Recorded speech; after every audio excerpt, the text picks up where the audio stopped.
ते मला बोला त्या गावाला म्हणजे एकमेकाला काही वाटत नाही. आणि असं प्रत्येकाने यावं आवर्जून कार्यक्रमाला, प्रत्येकाने असं गाठीभेटी घेत जावा. कोणी कमी नाही काय नाही, कोणी जरी कमी याच्यात असलं तरी आपलं म्हणजे कुटुंबाचे आपण सगळे बालपण आपलं एकत्र गेलेलं आहे. आपलं बालपण आपण कधीच विसरू शकत नाही. सगळं विसरता येईल पण बालपण कधीच विसरता येत नाही.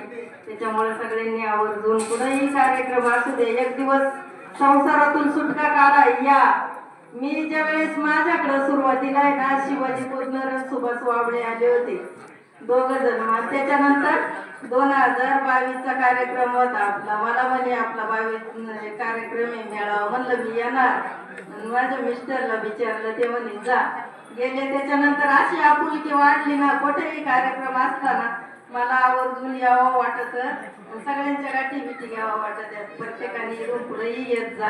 आपले कार्यकर सर आपले सगळ्यांचे गुरु आहे, त्यांचं दर्शन होतं. नामादादा मॅडम आपले, यांचं एक आई वडिलांसारखंच आपलं दर्शन होतं. मला तरी ना, मी दुसरीला शाळेत होते तेव्हा सरांच्या शाळेत मला नेऊन सोडलं होतं.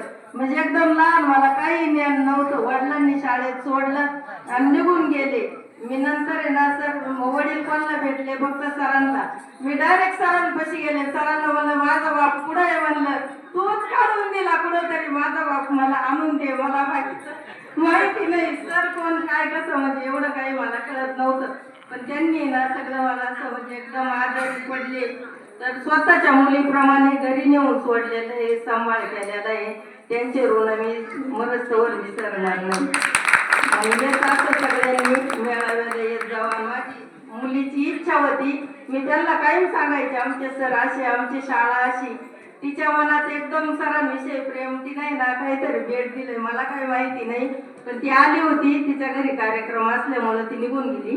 तिनं सरांना हे द्यायला सांगितलंय. मग असं सांगून गेली. एवढे बोलून मी माझे भाषण संपवते.